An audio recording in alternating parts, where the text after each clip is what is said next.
Sa isang malayong baryo sa Negros, gabi-gabi na lamang ay may nawawalang hayop, at minsan, tao pa.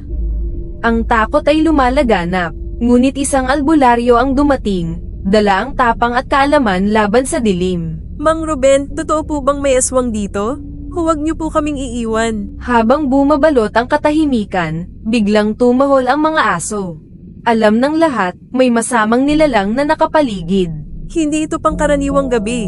Ramdam ko, nasa paligid lang siya. Magdasal kayo. Dahan-daang humakbang si Mang Ruben. Sa kanyang kamay, ang langis na itinakda para lamang sa laban kontra halimaw. Wala kayong dapat ikatakot. Ako ang haharap sa kanya. Basta't huwag niyo siyang titigan kung magpakita siya. Bigla na lang, isang malakas na kaluskos ang narinig sa bubungan. Kasunod noon, isang malagim na huni ang bumasag sa katahimikan.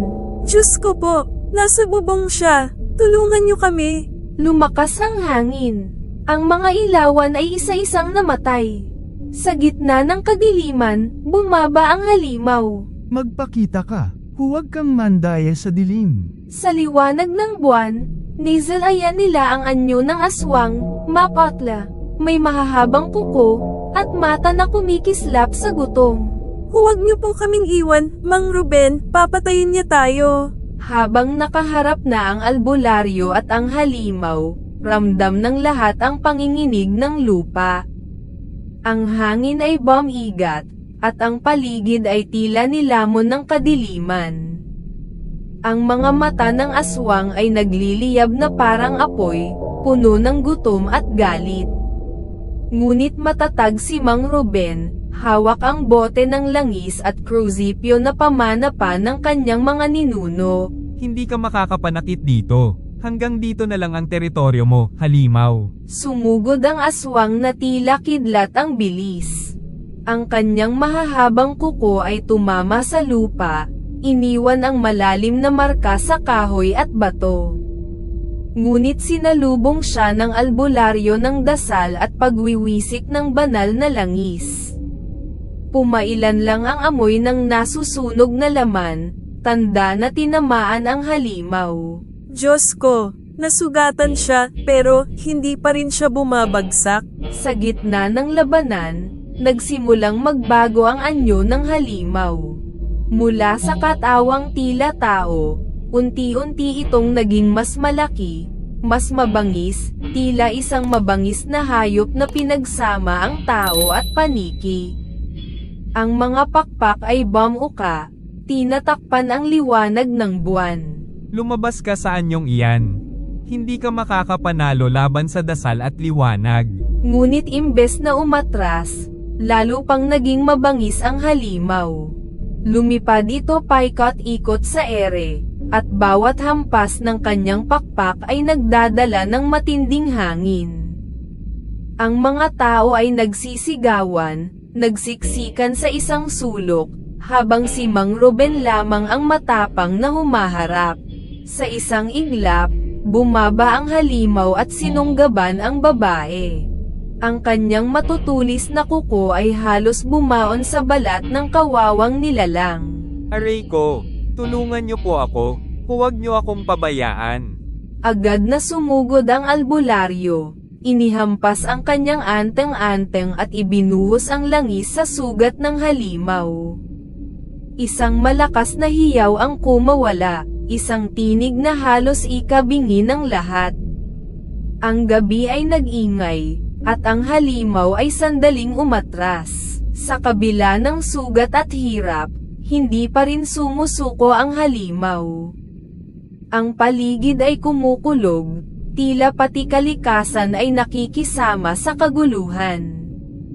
Sa gitna ng dilim, muling nagningges ang mga mata nito, mas pula, mas mabangis.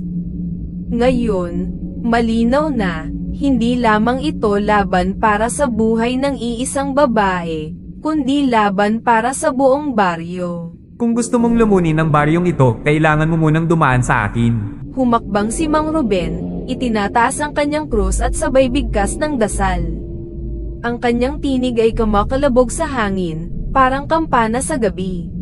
Ngunit bawat salitang lumalabas mula sa kanyang bibig ay sinusubukang pigilan ng halimaw. Sumisigaw ito, gumagapang ang ingay sa kaluluwa ng bawat nakaririnig. Walang dasal ang makakapigil sa akin. Ako ang dilim na hindi nyo kayang paalisan. Lumipad muli ang halimaw, bumagsak sa harap ng albularyo, at doon nagsimula ang pinakamatinding labanan. Ang bawat hampas ng kuko nito ay sinalo ng anteng-anteng, ang bawat kagat ay tinutulak ng krusipyo. Nag-aalab ang hangin, tila naglalaban ng apoy at liwanag sa mismong gitna ng baryo. Ngunit hindi naging sapat ang dasal at langis. Sa isang mabilis na galaw, tinamaan ng halimaw ang dibdib ni Mang Ruben. Tumilapon siya, bumagsak sa lupa, at halos mawalan ng malay. Ang mga tao ay napasigaw sa takot. Mang Ruben, bumangon po kayo. Kayo na lang ang natitirang pag-asa namin. Sa kabila ng sakit, dahan-daang bumangon ng albularyo. Ang kanyang mga kamay ay nanginginig, ngunit sa kanyang mata ay may ningges na hindi nawala. Hawak ang krusipyo, itinapat niya ito sa halimaw, at ang kanyang tinig ay mas malakas pa sa kulob. Sa ngalan ng may kapal, sa ngalan ng mga ninuno kong nakipaglaban sa dilim, hindi ka na MAKAPANANALASA dito. Isang matinding liwanag ang bumalat sa paligid. Ang krusipyo ay nagningning na parang araw, at ang halimaw ay napaatras, nagngangalit at nagwawala. Hanggang sa ang kanyang katawan ay unti-unting nagliyab at nagkadurog-durog sa ilalim ng apoy ng pananampalataya. Hindi, maaari. Ako'y babalik.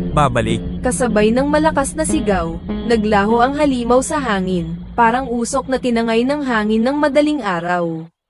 Ang baryo ay muling tahimik, at ang mga tao ay nagsimulang lumapit sa albularyo, nangingilid ang luha sa kanilang mga mata. Alam nilang hindi sila pinabayaan. Matapos maglaho ang halimaw, unti-unting bumalik ang katahimikan sa baryo.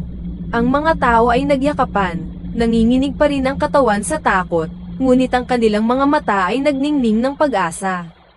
Sa unang pagkakataon matapos ang mahabang panahon, nakahinga sila ng maluwag.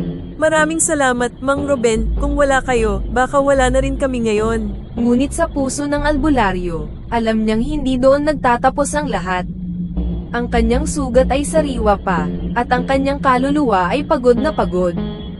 Ngunit mas matimbang sa lahat ang kanyang paniniwalang hindi kailanman magwawagi ang dilim kung may iisa mang taong lalaban. Hindi ako ang tunay na nagligtas sa inyo, ang inyong pananampalataya ang siyang pumatay sa halimaw. Sa paglipas ng gabi, sumikat ang araw, mas maliwanag kaysa dati.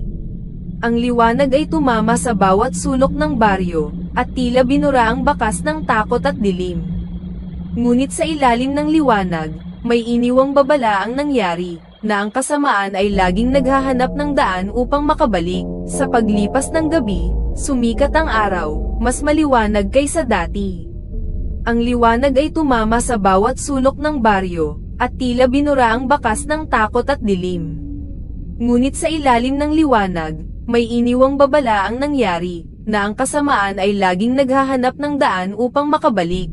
Lumisan si Mang Ruben sa baryo, dala ang bigat ng kanyang karanasan. Ang mga tao ay lumuhod, humalik sa kanyang kamay, at nagpasalamat. Ngunit habang siya'y papalayo, isang malamig na ihip ng hangin ang dumaan sa kanyang tainga, isang tinig na halos pabulong. Hindi pa tapos ang lahat, babalik ako. At doon, alam ng albularyo na ang laban sa pagitan ng liwanag at dilim ay walang katapusan.